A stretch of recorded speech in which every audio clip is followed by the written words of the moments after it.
हमारे महापुरुष महात्मा जी रामदेव बाबा इस योग को पूरे देश में घर घर में प्रचार कर दिए। सबको ये बात ज्ञान हो गया कि योग करना जरूरी है। एक स्वस्थ जीवन के लिए योग जरूरी है। करो जो रहो निरोग, करो जो रहो निरोग। तो ये पहले के जमाने में ऋषि महात्मा योग करके अपने आयु को भी रोक देते थे। बीमारी का तो कोई नामो निशान नहीं था। हजारों हजारों वर्ष बिना जल के, बिना फल के, बिना भोजन के रह जाते थे। कैसे?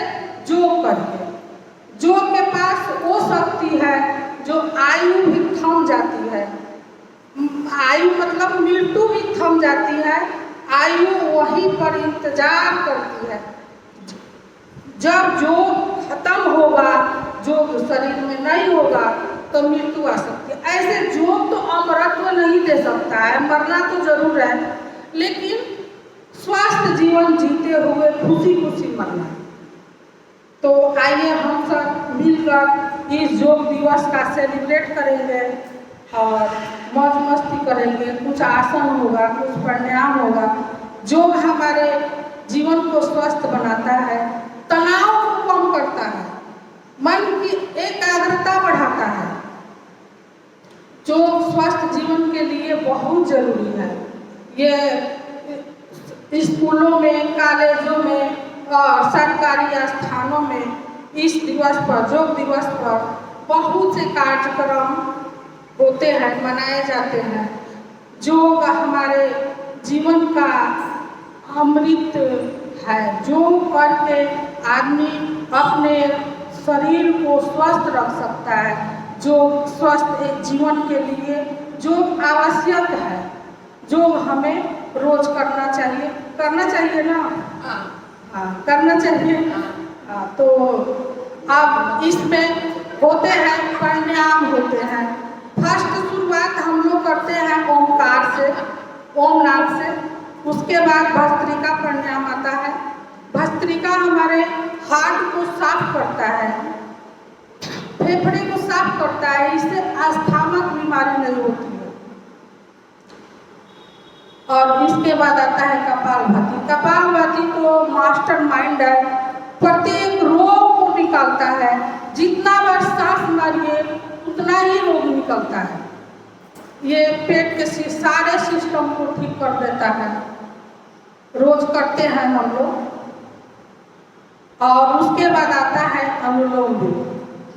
अनुलोम विलोम हमारे शरीर के सारे नर्व सिस्टम को ठीक करता है। ये माइग्रेन, आँख, कान, नाक, हर बीमारी को ठीक कर देता है।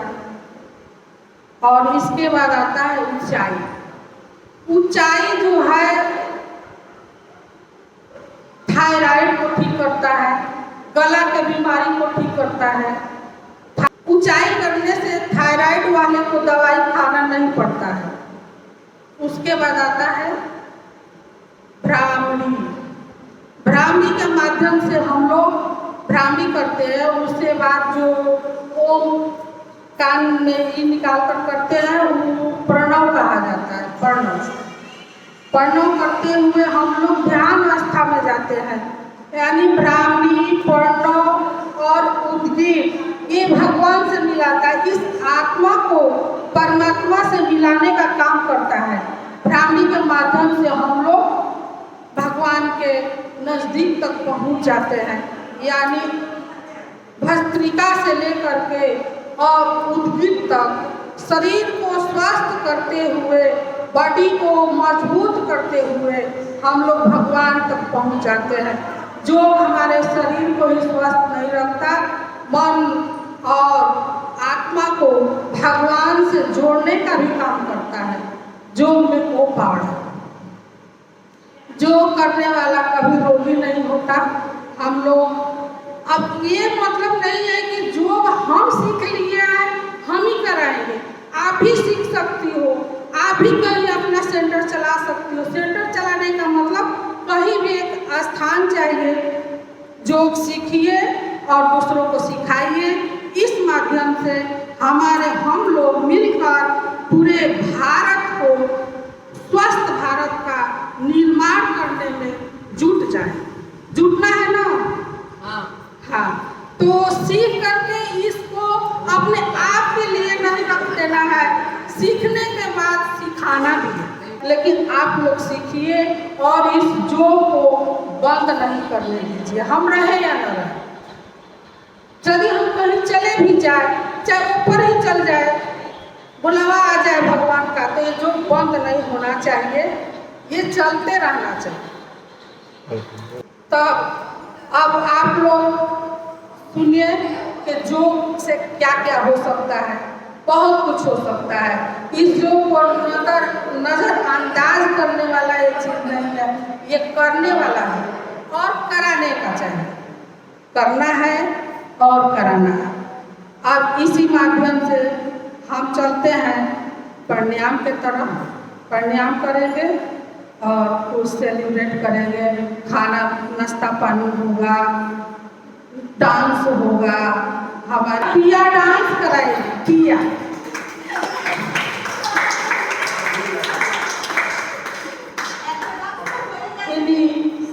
सब दो से अपने वाणी को विश्राम देते हुए जय श्री राम, जय